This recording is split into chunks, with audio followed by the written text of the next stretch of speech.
For today's Business Matters, we have Paul Graney in for Don Ma. What's the big news today, Paul? Kerry, thank you. We'll get right into it. So talks between the International Longshoremen's Association and a group representing employers appear to be at an impasse today. Wages remain a sticking point ahead of a September 30th, and it started next week, as a deadline to reach a new contract agreement. The Longshoremen's Union represents 45,000 port workers on the East Coast and the Gulf of Mexico. If its members walk off the job, it will be the first union strike coast-wide since 1977. The affected ports process more than half of U.S. ocean trade. A widespread work stoppage would delay the delivery of goods across a broad range of industries.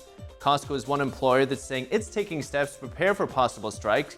Its CEO said contingency plans include pre-shipping for holiday goods and preparing to use different ports. That's one. Another headache for Boeing. The National Transportation Safety Board has issued an urgent safety warning for some of Boeing's 737s. The issue involves a critical flight control that could possibly jam and fail. The crew of a United Airlines 737 flight reported an incident earlier this year, and pilots said the pedals that control the rudder got stuck in the neutral position when they were landing. The NTSB is recommending that Boeing warn pilots and come up with an alternative solution. Now, the FAA says United is the only U.S. airline with 737s using these components, and the agency said that the components are no longer being used. And some news on inflation. The PCE index rose 1 point last month. That puts the 12-month reading at 2.2%. That's the lowest since early 2021.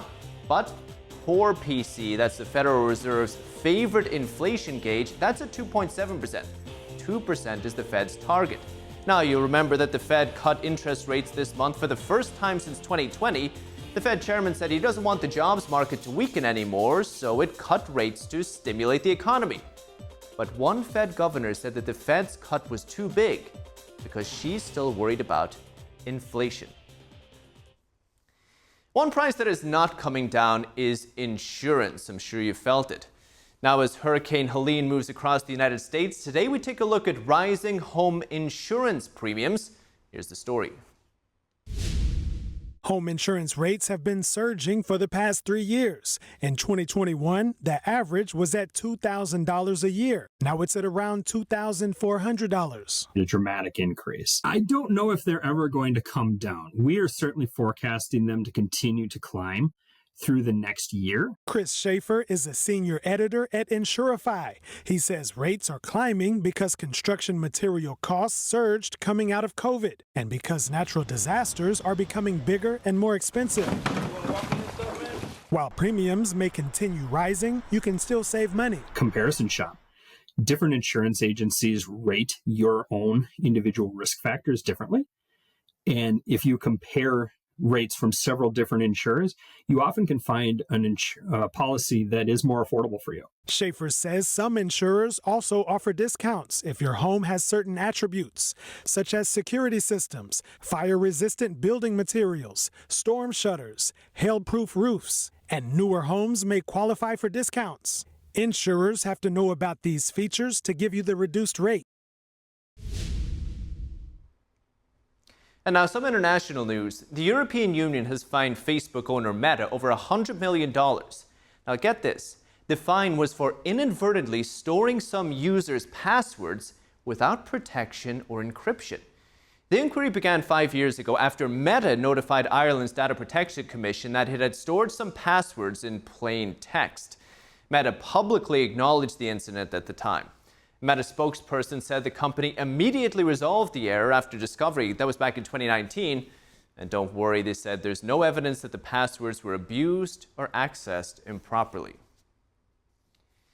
And Toyota is reporting a 7th straight month of decline in global production. Last month, it dipped 11%.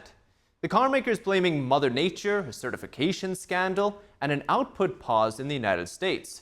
Also in August, Toyota had to halt production at several factories when a powerful typhoon hit southern Japan. Before that, Toyota was in the midst of apologizing for cheating on certification tests. That's on top of a pause in output for 2 sports utility vehicles here in the United States. And powering down after 142 years.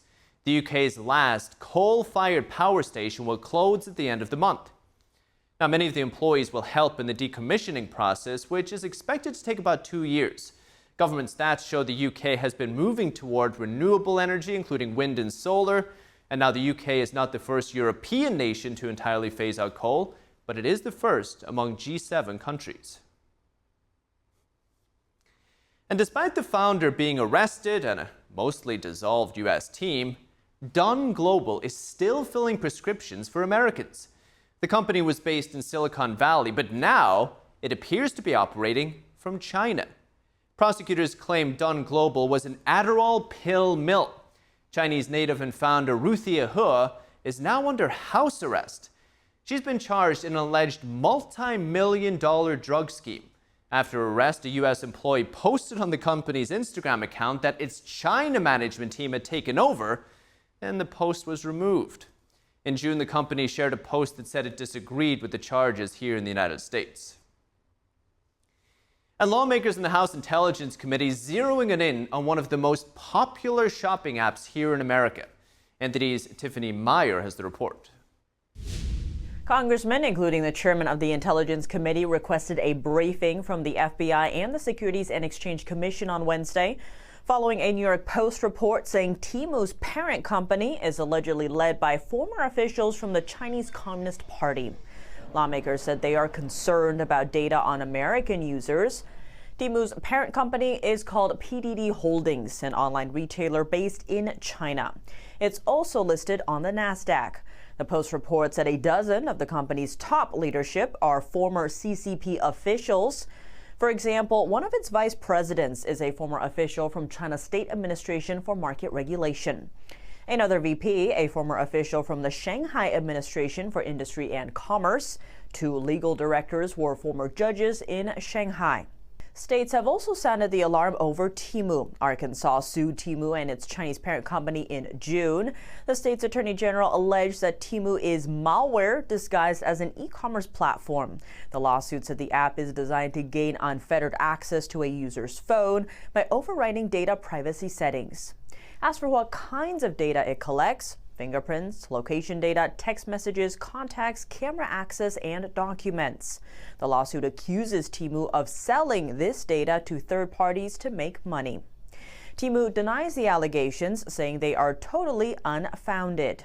Despite that, Temu remains in hot water. Congress is investigating the app over data security concerns, while the state of Montana banned both Temu and Chinese-owned TikTok from government devices, citing threats to user security.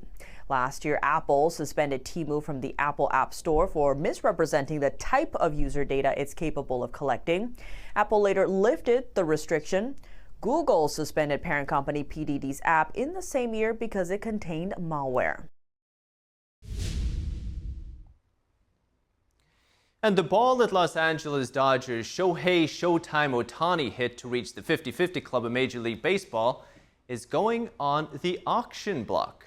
Collectibles marketplace Golden announced Wednesday that it has consigned the coveted ball. Bidding begins on Golden's website Friday, noon Eastern. It has the potential to be the most expensive baseball ball ever sold. Bidding starts at $500,000, but anyone can just buy the ball outright for $4.5 million if you have it aside. The Japanese sensation hit his historic 50th home run against the Miami Marlins last week. The player becomes a member of the 50-50 club after a single season of 50-plus home runs and 50-plus stolen bases. Quite the guy. Are you one of those people who can't start your day without a cup of coffee? Well, you can celebrate this Sunday. September 29th is National Coffee Day. An assistant director for the Center for Coffee Research and Education explains what makes the best cup. He compares coffee tasting to wine tasting and says it can make a big difference where your coffee is cultivated and the process it goes through before reaching the supermarket shelf. He also says there are more than 100 varieties of coffee being cultivated around the world right now, and the kind of coffee you choose can actually matter a lot more than how you roast it. That's whether you like a light roast or a dark roast. So if you're looking to celebrate your favorite pick-me-up, a number of chains across the country are offering free coffee this Sunday. Dunkin' Donuts, Krispy Kreme, Peet's Coffee, Coffee Bean, and Tea Leaf. and Le Madeleine, all promoting special deals for National Coffee Day. Staying on food, receiving Michelin stars can be the ultimate prize for a restaurant. But that new fame can also bring a business some unexpected problems. Sean Marshall has more. Michelin stars are known for being awarded only to restaurants that offer outstanding cooking, something any restaurant owner would normally want. But there are also some negatives that come with the distinction. A study in the Strategic Management Journal found that more than 40% of restaurants that received Michelin star ratings between 2000 and 2014 closed by the end of 2019.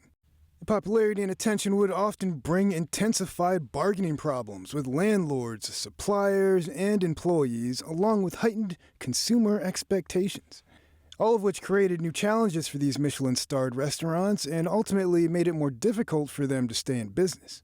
Michelin says it may award a restaurant as many as 3 stars based on 5 criteria: the quality of ingredients, the harmony of flavors, the mastery of techniques, the personality of the chef as expressed through their cuisine, and consistency both across the entire menu and over time. Restaurants are graded continuously, which can increase the desire to keep impressing guests and obtain higher and higher quality ingredients, which can reduce profit margins.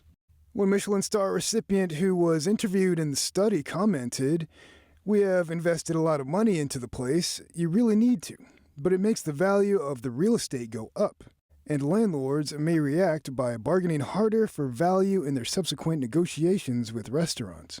Another interviewee commented that their cooks sought out even better ingredients after receiving a Michelin star, but the margins get worse when you are at the very high end of beer and food. But that's what they needed. He went on to say just maintaining the Michelin star was too expensive. At the time of this report, out of 408 graded restaurants in New York City, only 4 have the highest rating of 3 stars. Sean Marshall, NTD News. And some investment news to finish up. Silver could be reaching gold's status. The precious metal has climbed to its highest level in nearly 12 years. The price is up about 34% this year. It's actually outpacing gold, which is also performing well. Silver is considered a safe haven investment and a key industrial commodity. Unlike gold, the bulk of the demand for silver comes from the industrial sector. Right now, it's particularly popular in solar panel manufacturing. One expert believes silver's rally to continue because of consecutive interest rate cuts and China's continued stimulus. Spot gold also up yesterday and reached a record high earlier in the day, and it could keep climbing if there are more rate cuts, since lower rates boost the appeal of non-yielding gold. And very quickly on to the markets today. It was a mixed day down on Wall Street. We see here S&P 500 dropping about 0.1%. We see Dow Jones, though, up 1/3%. Now, it has hit an all-time high again today. In fact, all 3 markets have now a 3-week winning streak. NASDAQ today, though, closed a little lower for the week, 0.39% down. And with that, that's us. Paul, you really got my attention with National Coffee Day this Sunday. Absolutely. How are you guys going to observe that day? I don't know. I'm not really a coffee chain type of guy. I like to make it at home myself. You know, I think I agree. I like to get myself some nice small shops, some mom and pop shop coffee beans, brew it myself. But I know you're a bit of a fiend for caffeine there, Carrie. What are you gonna do? I don't know, but there'll definitely be at least 3 or 4 cups. We'll be toasting the day. Yeah. So thanks, Paul. Great to see you. Thank you, guys. Have a good weekend.